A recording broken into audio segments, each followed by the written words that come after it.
Happy Sunday, HopePointe. We're so happy to have you back. Last week we talked about Moses and one of the ways that God has rescued his people, and that was through what we call the Passover.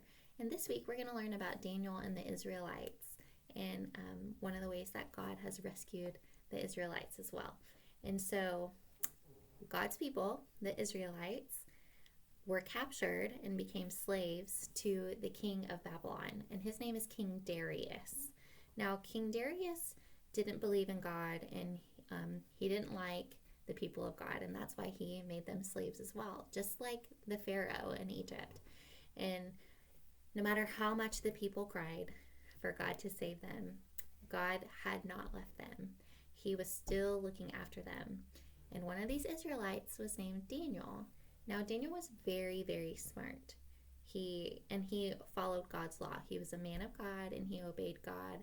And because he was so smart, the king of Babylon, King Darius, realized how smart he was, and so he gave him a special job. And that job was to become he was over all of the other helpers. He was in charge of all of them.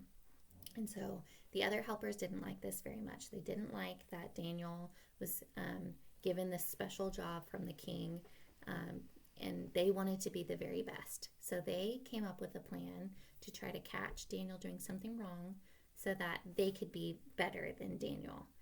Now, they watched Daniel and they spied on him, and they realized Daniel doesn't really do anything wrong. The only thing they could get on Daniel was that 3 times a day, no matter what he was doing or what was going on, he would go into his room and he would close the door and he would pray to God. Now, this was the only thing they could find that Daniel was doing wrong. Now, we know that that wasn't wrong because Daniel was obeying God. Now, these helpers were not men of God. They were not people of God. And so they went to the king and convinced the king to make a new law saying that no one could be caught praying to God, no one could pray to God at all, and that they could only pray to King Darius.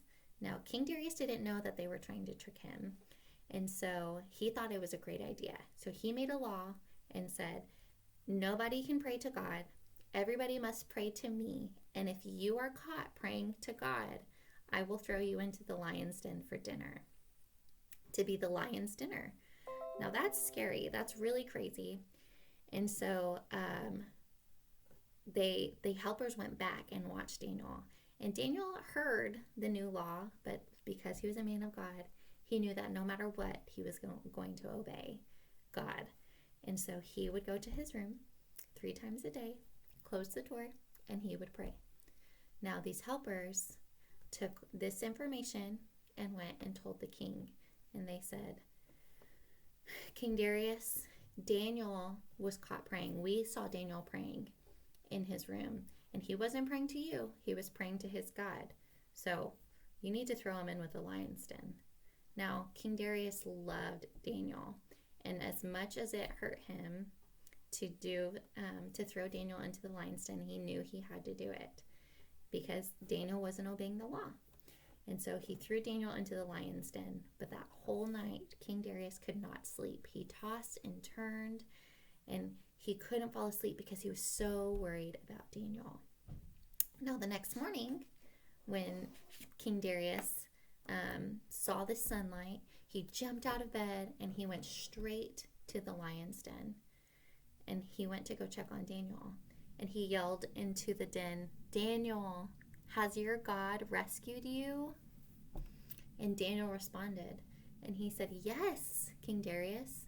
God sent an angel to close the lion's mouth. And as King Darius looked in, he could see that the biggest lion that was in there was resting on Daniel's lap. And he was purring like he was comfortable with Daniel. And so when King Darius helped pull Daniel out of the den, he realized that no scratches were on Daniel.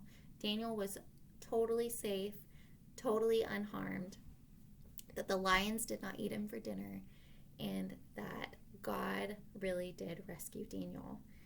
So King Darius made a new law, and this was Daniel's God is the true God, the God who rescues.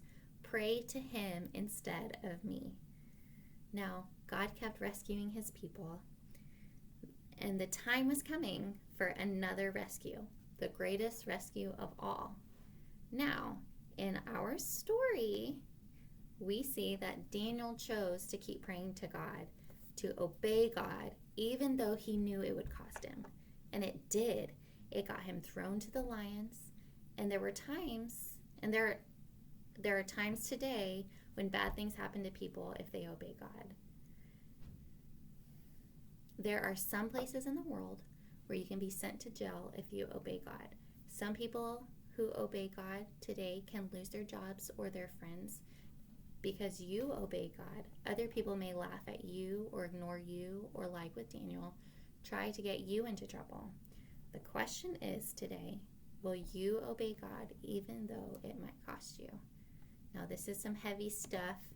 We obviously want to obey God, and we want to do our very best for him. And so one of the ways that we can remember this story and remember that God is going to rescue us and already has rescued us by sending Jesus, the greatest rescuer of all.